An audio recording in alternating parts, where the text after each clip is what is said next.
ओम प्रथमचरित्रस्य ब्रह्मा ऋषि महाकाली देवता गायत्री छन्दः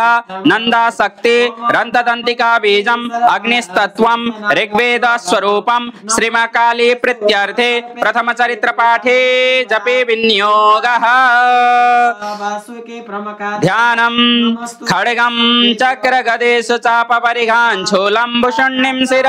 शङ्खं सन्ददतिं करे स्त्रीनयनां सर्वाङ्गभूषावृतां नीलास्मद्युतिमास्य पाददशकां सेवे महाकालिकां यामास्तौत्सपिते हरौ कमलजो हन्तुं मधुं कैटभम्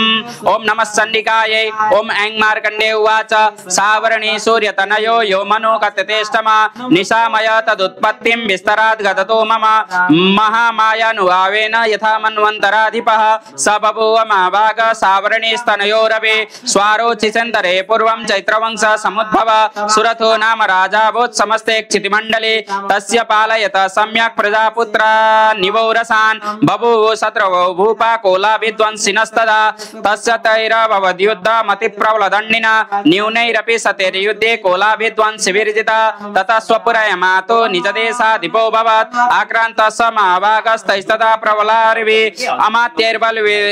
अमात्यैर्वरविरदुष्टै दुर्बलस्य दुरात्मभिः कोशो बलं चापहृतं तत्रापि स्वपुरे ततो मृगयव्याजेन हृतस्वाम्य स भूपति एकाकीयमारुह्य जगाम गानं वनं स तत्राश्रममद्राक्षि द्विजवर्यस्य मेधसा प्रशान्तस्वापदाकीर्णं मुनिशिष्यो पशोभितं तस्थो कश्चित् सकालं च मुनिना तेन सत्कृत इतश्चेतश्च विचरस्तस्मिन् मुनिवराश्रमे सोचिन्तयत्तदा तत्र महत्वा कृष्टचेतना पूर्वै पालितं पूर्वं मया हीनं पुरं हि तत् मद्वृत्त्यैस्तैरसद्वृत्त्यैर्धर्मता पाल्यते न वा न जाने स प्रधानो मे शूरास्ति सदा मद मम वैरिव संयात कान् भोगान्नुपलप्स्यते ये ममानुगता नित्यं प्रसादादनभोजने अनुवृत्तिं दुर्वन्त्यद्य कुर्वन्त्यन्यमहीवृताम् असम्यग्व्ययशीलैस्तैः कुर्वद्भिः सततं व्ययं सञ्चितसोति दुःखेन क्षयं कोशो गमिष्यति एतच्चान्यच्च सततं चिन्तयामास पार्थिव तत्र विप्राश्रमाभ्यासे वैषमेकं ददर्श स पृष्ठस्तेन कस्त्वम्बो हेतुसागमनेत्रक सशोकैव कस्मातं दुर्मना इव लक्ष्यसे इत्याकरणवचस्तस्य भूपते प्रणयोदितं प्रत्युवाच सतं वैश्य वस्त्रयावनतो नृपं वैश्य उवाच समाधिर्नाम वैश्योऽहम् अनुत्पन्नो धनिनां कुले पुत्रधारे निरस्तस्त धनलोभाद साधुभिः वेनश्च धनिर्धारे पुत्रिराधाय मे धनं वनमभ्यागतो दुःखे निरस्तस्ताप्त बन्धुभिः सोऽहं न वेत्ति पुत्राणां कुशला कुशलात्मिकां प्रवृत्ति स्वजनानां च धाराणां च संस्थितः किं नु तेषां गृहे अक्षेमम् अक्षेमं किं नु साम्प्रतं कथं ते किं नु सद्वृत्ता दुर्वृत्ता किं नु मे सुतः राजा उवाच यैर्निरस्तो भवान् लोब्धैर्पुत्रधारादिभिर्धनैः तेषु किं भवतः स्नेहम् अनुवदनाति मानसं वैश्य उवाच एवमेतद्यथा प्राह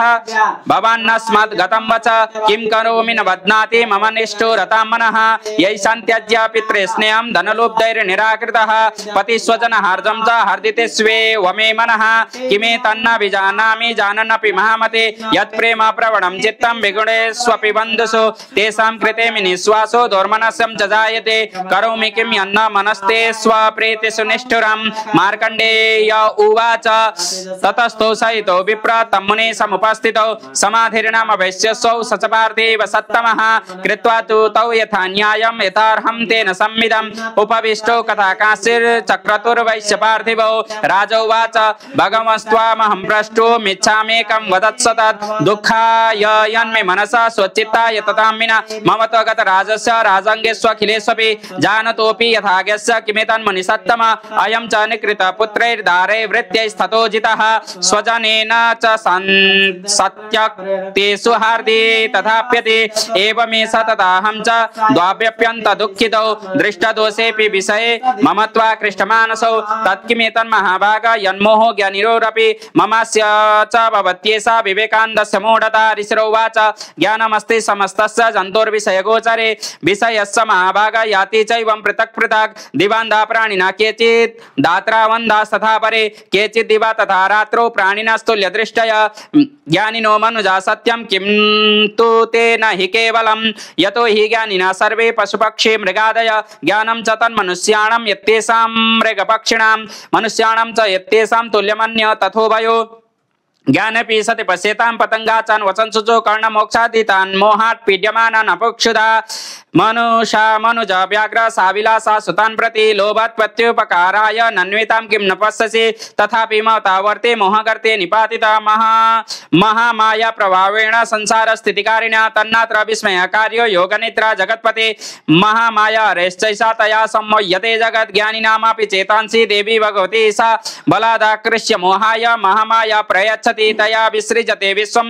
जगदेत्तत् चराचरं सैषा प्रसन्न वरदा निर्णां भवति मुक्तये सा विद्या परमा मुक्तिर्हेतुभूता सनातनी संसार बंध हेतुश्च सैव सर्वेश्वरेश्वरी राज उवाच भगवन् काय सा देवी मामायति यामवान् ब्रवीति कथमुत्पन्ना सा कर्मस्य सखिं द्विज यत्प्रवाच सा देवी यत्स्वरूपा यदुद्भवा तत्सर्वं श्रोतुमिच्छामि तत्त्व ब्रह्म विदाम्बर ऋषिरुवाच नित्यैव सा जगन्मूर्तिस्तया सर्वमिदं ततं तथापि तत्समुत्पत्तिर्बहुधा श्रियतां मम देवानां कार्यसिद्ध्यर्थम् आविर्भवति सा यदा उत्पन्नोति तदा लोके सा नित्यापि विधीयते योगनिद्रां यदा विष्णु जगत्ये कारणवैकृते आस्तेर्यस्य च मजकल्पान्ते भगवान् प्रभु तदा द्वावसुरो घोरो विख्यातो मधुकैटभो विष्णुकारणमलोद्भूतो हन्तुं ब्रह्मणमुद्यतो सनाभिकमले विष्णु स्थितो ब्रह्म प्रजापति दृष्ट्वा तावसुरौ चक्रं प्रसुप्तं च जनार्दनं तुष्टाव योगनिद्रां ताम् एकाग्रह स्थितः विबोधनार्थय हरिनेत्रा कृतालयं विश्वेश्वरीं जगदात्रीं स्थिति संहारकारिणीं निद्रां भगवते विष्णोरतुलां तेजसा प्रभो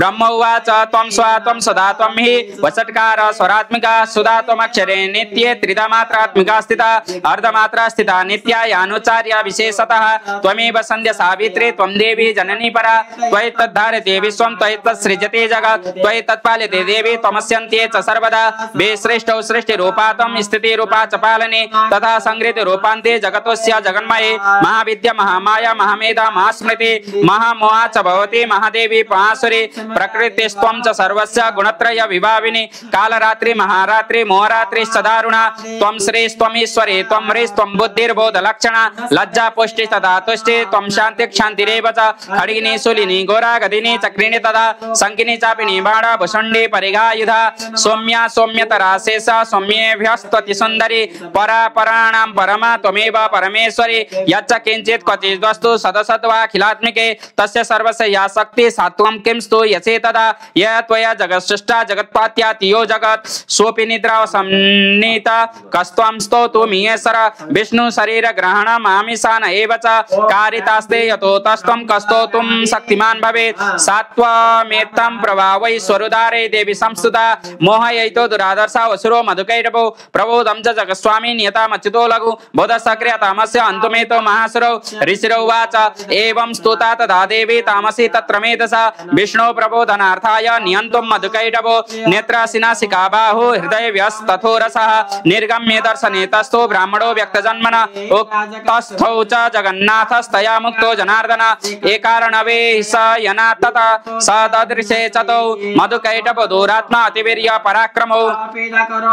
क्रोधारक्ते क्षणावत्वं ब्राह्मण जनितोद्यमो समुत्थाय ततस्ताभ्यां युयुधे भगवान् हरि पंचवर्ष सहस्राणि बाहु प्रारणो विभो तामप्यति बलोन्मत्तो महामाया विमोहितो उक्तवन्तो रसमत्तो ब्रियतामिति केशवं श्री भगवान् उवाच भवेतामद्य तुष्टौ मम वध्या उवावपि किमन्येव ऋणात्र एतावद्धि वृतं मम ऋषिरुवाच वञ्चिताभ्यामिति तदा सर्वमापोमयं जगत् विलोक्याताभ्यां गदितो भगवान् कमलेक्षणः आवां जैर्नयत्रोर्वे सलिलेन परिप्लुता ऋषिरुवाच तथे त्यक्ता भगवता शङ्खचक्रा गदाभृता कृत्वा चक्रेण वैच्छिन्ने जगने शिरसि तयो एवमेषा समुत्पन्ना ब्राह्मणा संस्तुता स्वयं प्रभावमस्य देव्यास्तु भूयश्रेणो वदामि ते ओम ऐं अस्य स्वस्ति श्री मार्कण्डे पुराणे श्रावणिके मन्वन्तरे देवी महात्म्ये प्रथमोत्सवः श्री जगदम्बार्पणमस्तु।